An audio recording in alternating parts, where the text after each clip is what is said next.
আসসালামু আলাইকুম। জুম্মার নামাজে কেন বিদ্যুৎ থাকবে না? বর্তমান ধর্ম মন্ত্রণালয়ের দায়িত্বে যে আছেন, আপনি আপনার দৃষ্টি আকর্ষণ করছি। আমি একজন মেহমান হিসেবে অত্যন্ত পরিতাপের কষ্ট সহিত বলতেছি, আমি আছি এই মুহূর্তে রূপনগর জামে মসজিদ কমপ্লেক্স রোডে। তো আমার প্রশ্ন, আমরা মুসলমান কান্ট্রি দেশ, 99% মুসলমান। জুম্মার নামাজের দিন অন্তত 3 বার যদি আমাদের বিদ্যুৎ না থাকে, এই দায়িত্বে কে আছে বিদ্যুৎ অফিসে?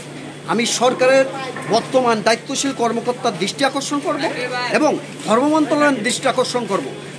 বাংলাদেশের অন্তত জুম্মার নামাজের সময় প্রত্যেকটা মসজিদে যেন বিদ্যুৎ থাকে, এটা আমাদের মুসলমানের দাবি, এটা আমাদের দেশের প্রত্যেকটা মানুষের দাবি। আমি এই মুহূর্তে আছি রূপনগর জামে মসজিদ complex, road number 7, Rupnagar tin set এলাকায়। এখানে মুসল্লিরা অনেক বাচ্চা কাচ্চা নিয়ে আসে এবং ময়মুরব্বীরা থাকে। আজকে নামাজে অনেক কষ্ট হয়েছে, অন্তত 3 বার বিদ্যুৎ ছিল না। আমি বর্তমান অন্তর্বর্তী সরকারের দৃষ্টি আকর্ষণ করব এবং ধর্ম মন্ত্রণালয়ের দৃষ্টি আকর্ষণ করব এই ব্যাপারটা দৃষ্টি দেওয়ার জন্য।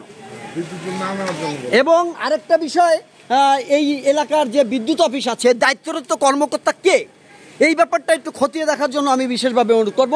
আমি জসিমউদ্দিন জীবন, আর আমার এই চ্যানেলের নাম বাস্তবতা এবং জীবন। আপনারা জানেন ঢাকা শহরের ভালো মন্দ, টুকি চাকি, সামাজিক সব কিছু আমার এই চ্যানেলে আমি তুলে ধরি।